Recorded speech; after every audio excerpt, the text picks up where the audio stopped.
ایک मुल्क का बादशाह बहुत रहमदिल और नेक था। रियाया के हक में बहुत अच्छा था।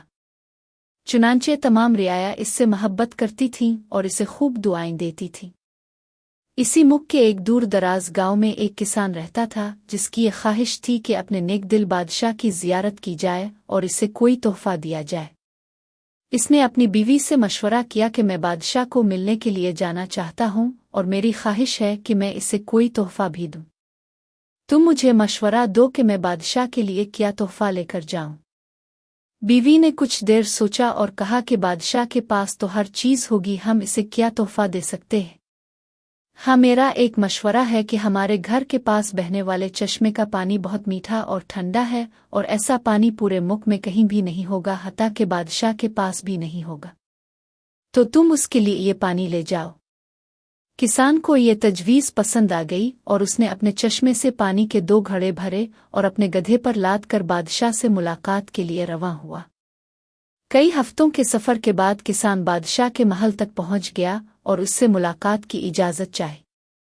इजाज़त मिलने पर बादशाह को तोहफा पेश किया और इसे बताया कि ये मेरे गांव के चश्मे का पानी है और ऐसा मीठा और ठंडा पानी आपको पूरे मुल्क में कहीं भी नहीं मिलेगा।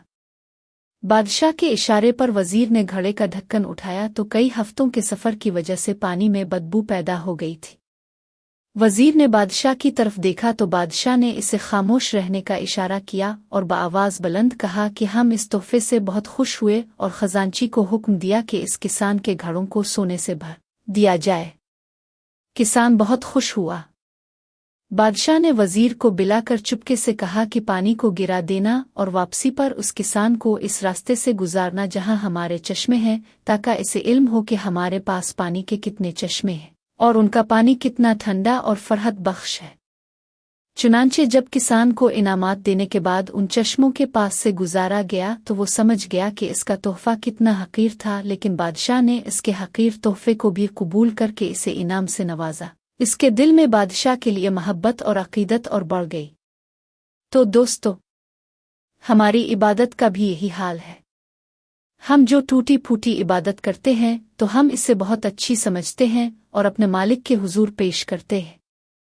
उन इबादत की हकीकत मालूम होने के बावजूद वो मालिक अल मालिक न सिर्फ उन इबादत को कबूल करता है बल्कि इनाम के तौर पर बेशबहा नेमतों से भी नवाजता है, हालांकि इसे हमारी इबादतों की ज़रूरत नहीं है।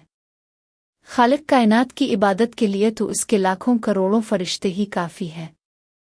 अल्लाह पाक से दुआ है कि हमारी आजिज़ाना अंगसाराना इबादत को अपनी बारगाह में कबूलियत का शर्फ बख्शे। आमीन।